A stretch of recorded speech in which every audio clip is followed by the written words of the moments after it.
Om Sri Lakshmana Namaha. Valmiki Ramayana Ayodhyakanda chapter 21. Rama defends his decision to leave. Summary.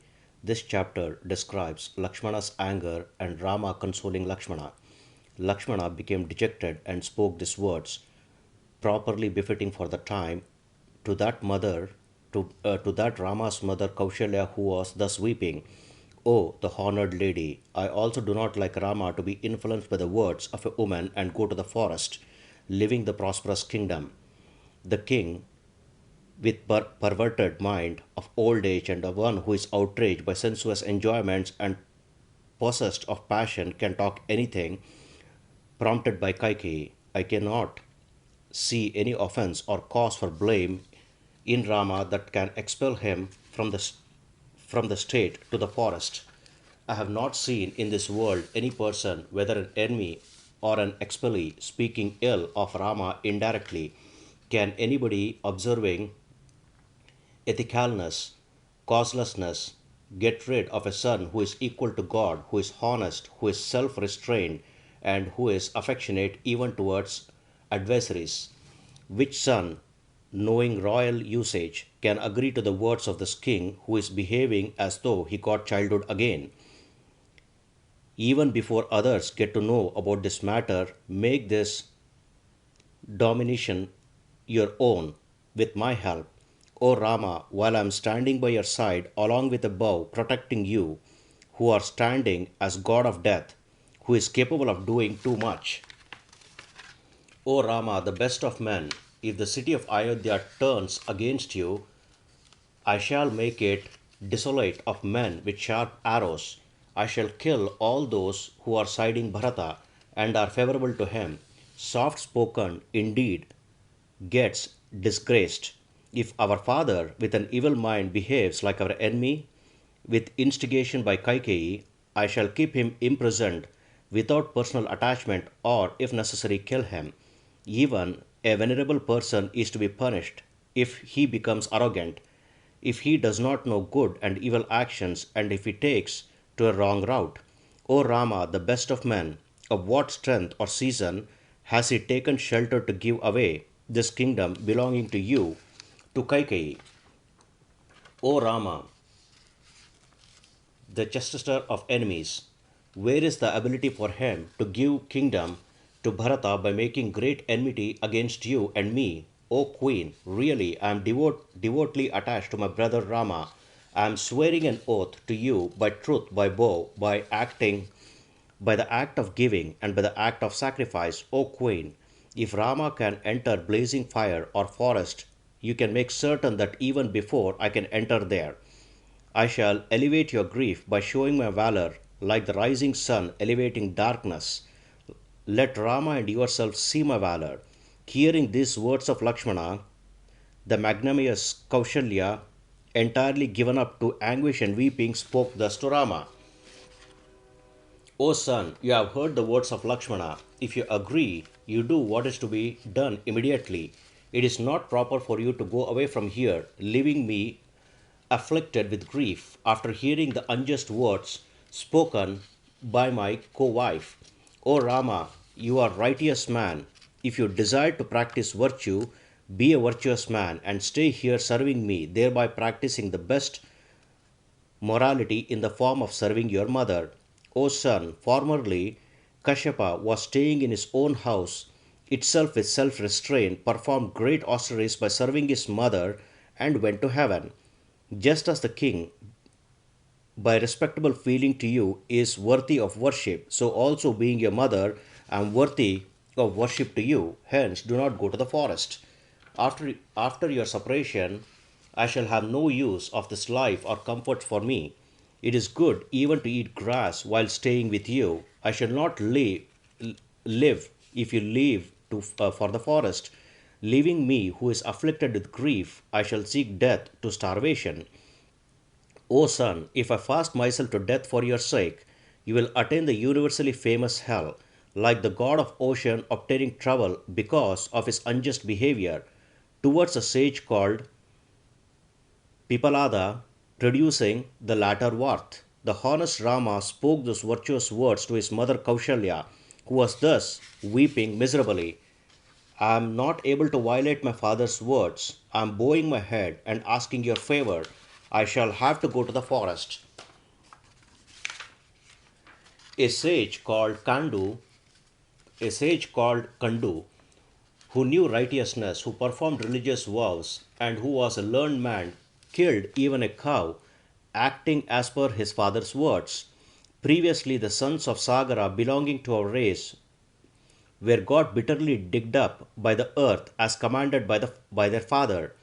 Parshurama, the son of Jamadagni, personally slayed his mother Renuka in the forest with an axe, as per his father's words. O mother, these and many other who are equivalent to gods do not make their father's words to go waste. I shall also do not want I shall also do want is desired by my father, O mother. I am not the only person to act according to father's command. Those I mentioned to you hitherto also compiled with their father's command.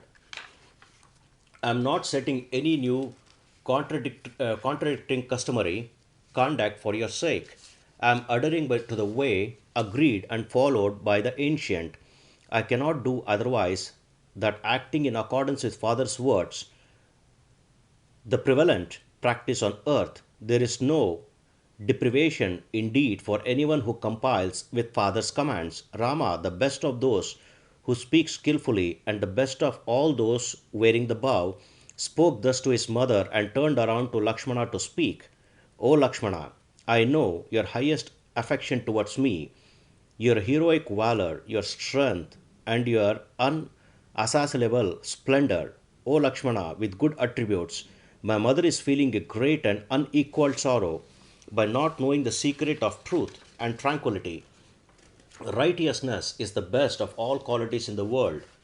Truth is established in righteousness. Even these best words of Father are enjoined with righteousness.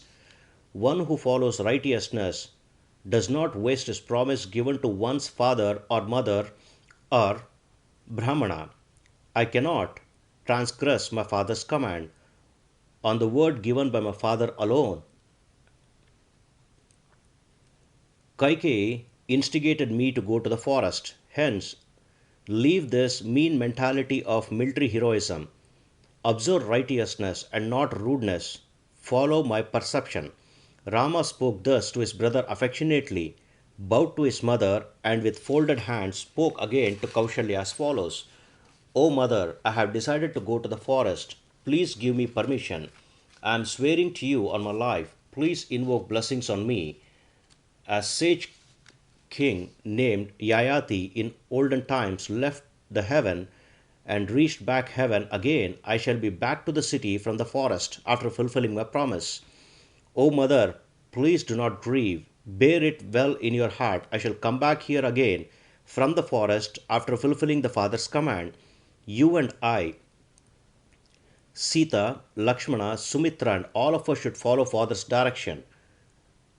This is an eternal custom. O mother, please approve my righteous intention of going to the forest, duly withdrawing preparations for my coronation and keeping in the check the sorrow in your heart. The mother Kaushalya heard the most virtuous, cool, and steady words of Rama and rose as though regaining consciousness once more after death.